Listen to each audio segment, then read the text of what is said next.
A razão entre a área de uma superfície esférica e a do cubo circunscrito é... Bom, pessoal, essa questão ela não trouxe de cara a ilustração para nós. Não, tá? Eu criei a ilustração aqui, então cabe ao leitor e à leitora da questão subentender isso, porque tem uma parte teórica aqui, né, do cubo circunscrito, ou seja, a esfera está inscrita.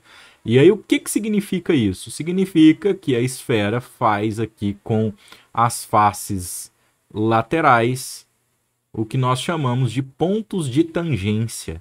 Para cada face, né, nós temos um ponto de tangência, tá? Ou seja, a esfera vai lá, encosta num pontinho e já sai fora, né? Mais ou menos essa é a ideia, tá bom?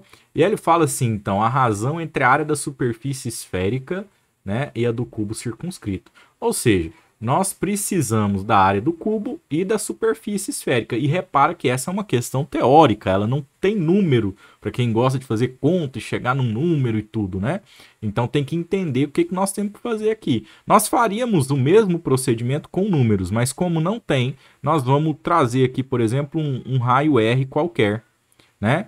E entender desse raio R, que é o raio da esfera, que ele é exatamente metade, ó, ele é exatamente metade da aresta do cubo. Nós precisamos da aresta do cubo. Ou seja, a aresta do cubo inteira, é o próprio diâmetro da esfera, ou seja, 2 vezes o raio. Isso vai ser fundamental para que nós possamos fazer a razão. Razão é outro conceito aqui que a gente precisa lembrar, né? Então vamos lá, vamos pensar aqui, ó. A razão entre a área da superfície esférica, então nós temos a área da superfície esférica, vou chamar de AS, e a área da superfície do cubo, então eu vou chamar de AC aqui, ó. Ou melhor, AS e superfície esférica, AS C, superfície do cubo. A razão, veja que eu já coloquei no automático, é essa divisão, é fazer a fração. Cuidado que a ordem importa nesse caso, a razão, né, é de uma superfície esférica e do cubo circunscrito. Então é nessa ordem aqui. Fosse o contrário, a do cubo estaria no numerador, tá bom?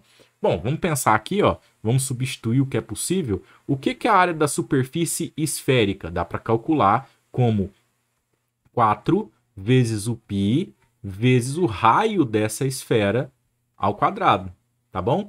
E o que é a área da superfície do cubo? Pessoal, lembra que o cubo é formado por 6 faces quadradas. Então, são 6 vezes a área de um quadrado.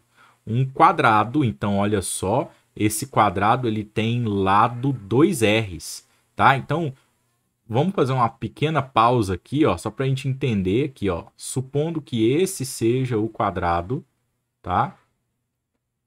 Então, nós temos aqui 2R por 2R. Como é que fica a área desse quadrado? Vou escrever como AQ, tá? A área desse quadrado fica 2R vezes 2R, ou ele ao quadrado, se você preferir. E aí você tem 2 vezes 2, que dá 4. Então, a área do quadrado, 4 vezes R vezes R, que dá R ao quadrado. Então, isso daqui é a área do quadrado, tá bom?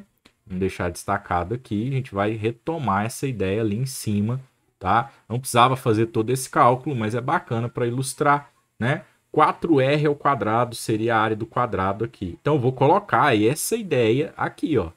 Deixa eu até deixar com a outra cor, ó. 4 vezes R ao quadrado. Então, o que está de laranja aqui é a área de um quadrado, mas o cubo é formado por 6 deles. Então, dá para a gente fazer algumas simplificações aqui e tentar chegar numa resposta. Vamos lá. Você tem um 4 dividido por 4, que dá 1, por exemplo. Você tem um raio ao quadrado dividido pelo raio ao quadrado, que também dá 1. Veja a importância, então, da comparação da aresta do quadrado com o raio da esfera, porque daí é possível fazer esse cancelamento aqui, tá? E aí a gente chega numa razão que não depende do raio, beleza? E aqui nós temos aqui, ó, um π que está sobrando, deixa eu já repeti-lo aqui, um π sobrando no numerador e o 6 sobrando no denominador. E aí nós temos π sobre 6. A questão foi bacana nesse sentido porque não colocou a opção do 6 sobre π, né? Que poderia ser uma razão aqui invertida em relação ao que foi pedido. Então é importante essa visualização aí, questão totalmente teórica, sem número, mas bem tranquila de fazer.